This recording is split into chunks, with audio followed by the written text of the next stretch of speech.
G'day guys, Matty from F.S.A Sessions Australia. So, got the new car.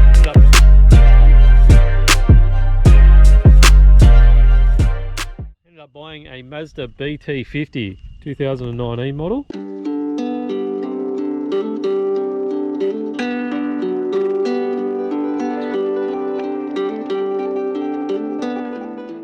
So I thought I'd do a quick little walkthrough of the car and try and explain why I chose the Mazda BT50 over everything else. So let's check it out. So bought it as a cab chassis. They deal with tip-top trays, so I got another tip-top tray.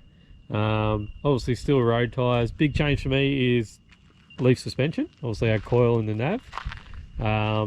Other than that, nothing's really changed on a BT50 in a long time now.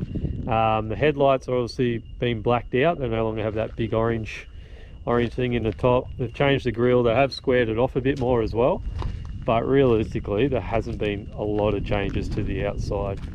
But let's check out the inside. So stepping inside the BT, this is the base model, and the main reason I wanted the base model was vinyl floors. Absolutely love them. Had them in the nav first time ever, and I will never get a car without it now. They are so brilliant.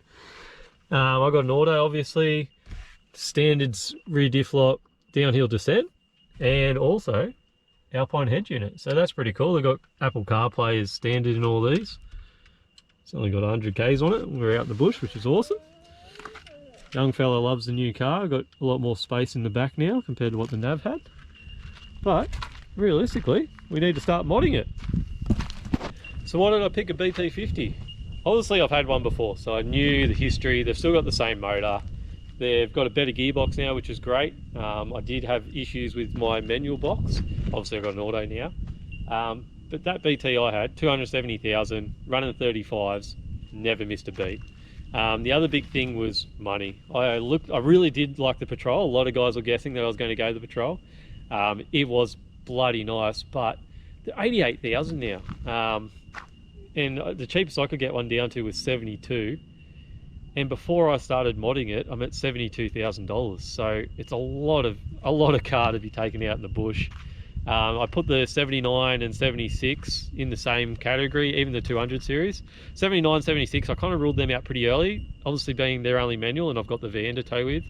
And I just couldn't see the money in them. I know everyone's doing them, and I'm probably going to cop a lot of hate, but I couldn't see it. I've got mates that have well spent over 100 grand on these things just to get them that they're actually a nice comfy car, and I don't have that kind of money sitting anywhere. So I've bought the Mazda. I did look at the Hilux. It was actually, I was really impressed with it, but it has the smaller motor still. Obviously it's been proven, but after being bit from the Navara, I wanted something with a bigger engine. So the 3.2 has been good. I know a couple of mates have had issues with them, but most of them have been pretty good. The Ranger was high up there. Obviously they look a bit better than the Mazda, but it was still another 6 grand, and I was trying to keep it low.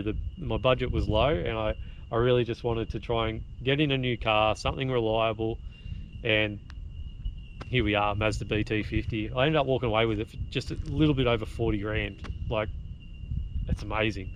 So 5-year unlimited kilometer warranty as well, which is great. I know you're all probably thinking you're not going to get warranty with what you do to it, but it's still nice to have there in the background.